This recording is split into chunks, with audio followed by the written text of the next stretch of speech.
I want to get your reaction, though, on the President of the United States saying this morning our relationship with Russia is at an all-time and very dangerous low. You can thank Congress, the same people that can't even give us health care. So Donald Trump is attacked yesterday by Russia's prime minister, and Donald Trump blames you and Tom Cotton and the rest of Congress for our bad relations instead of Vladimir Putin, who's invaded 2 countries over the past decade, who shot down civilian aircrafts, who violates one treaty after another. What's your reaction? I can just tell you that we saw real bipartisanship on Capitol Hill when it came to these sanctions. Democrats and Republicans agreed we had to tell North Korea, Iran, and Russia enough was enough. And when it came to the sanctions and trusting the president, we basically said we want to make sure that the president will not lift these sanctions. He will, in fact, impose them. We put requirements in the bill which most presidents have never seen to make sure this happens. Ana Marie Cox. Yeah, hello, Senator. Do you think that this is something that you can gain even more traction with voters out there? I mean, the president is really beating the drum on all these domestic issues. He's really trying to rile up the base with immigration. Does the issue of Russia have traction to get his actual, maybe even his supporters, but people in the middle? Are they paying attention to this?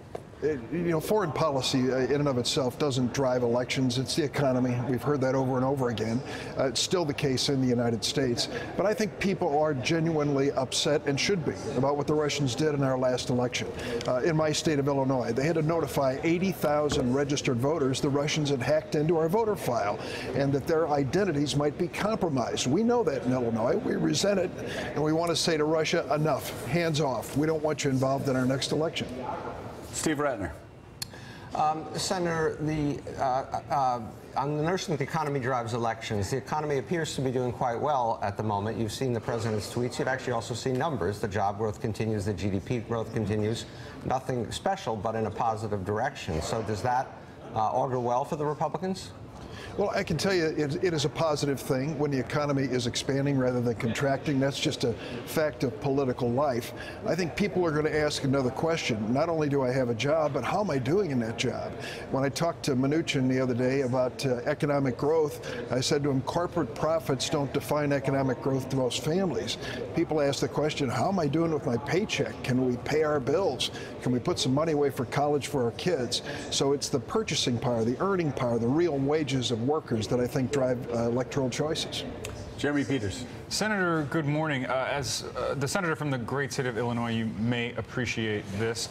The Republicans and President Trump have proposed in their tax plan to get rid of the state and local income tax deduction. Steve Mnuchin said the other day he's hearing lots of complaints from his friends in places like Illinois, California, Connecticut, New York, that this is just absolutely going to soak them. Do you think that, A, this is going to happen? Will there be Republicans who band together with Democrats to stop this and defeat it? And B, what's the likelihood that, or what do you think of the fact that Republicans, of course, must be delighting in the fact that this is going to soak blue states and benefit red states? Well, I can tell you when you get down from altitude to ground level on tax reform, you run into issues just like this one. Should people be taxed on paying taxes, which is the basic question on state and local tax exemptions? And what we believe, what most of us believe on the Democratic side, is there ought to be some basic principles here. And number one, we want to make sure that we are in favor of economic growth and not tax cuts for the highest income categories. We want to make certain as well that we're not blowing the deficit up under the guise of some sort of dynamic growth theory that the Republicans might hatch. And we want to have a fulsome debate about what the tax code looks like in the end. This is not easy. This is a heavy lift. And this administration really hasn't shown a great deal of dexterity when it comes to dealing with congressional issues. And Jeremy, that's a great issue to bring up, because whether you're a small business owner, a successful small business owner in Connecticut or Illinois or California, chances are good you're paying 55% of your paycheck toward taxes on the federal, state, and local level.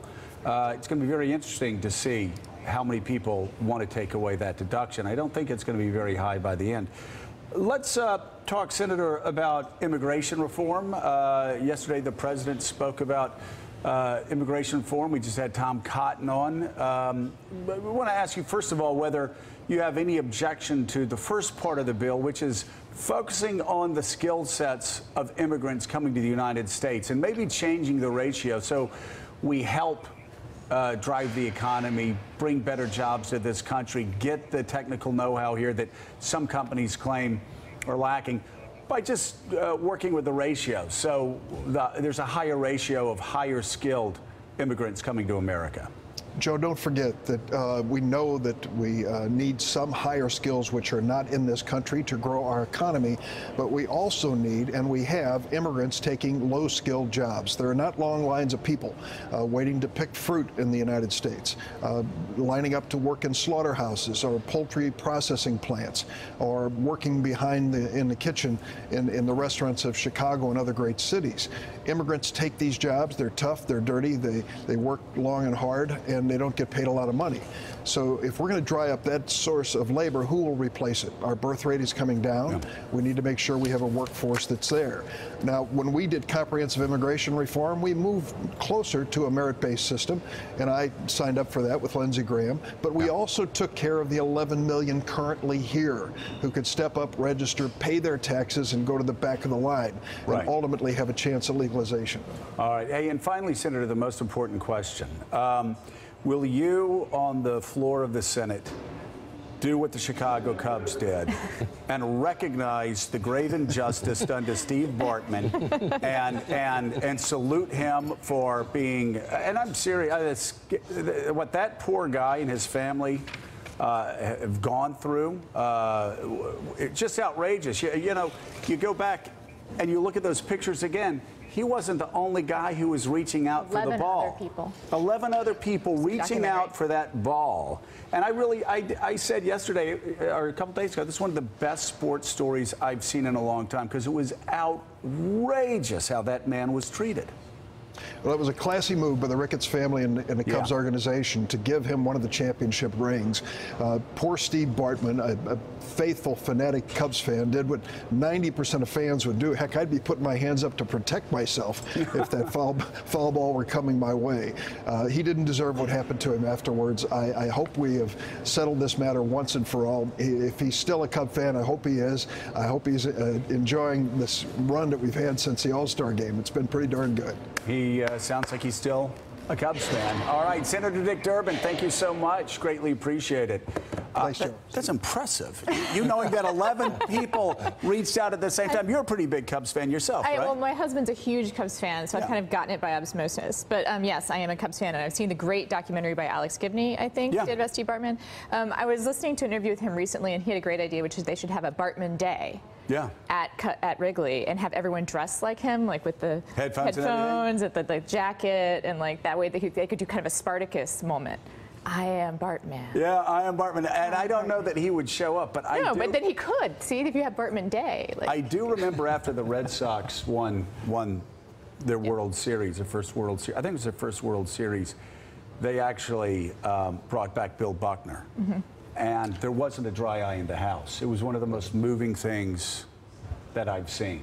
The entire Red Sox nation embracing him. Well, that's great, because it was obviously not... Shut up. Don't even talk about the Mets. I still don't want to talk about '86. I remember like it was yesterday. I do, too. That lady going like this with every pitch. It drove me crazy. This hour.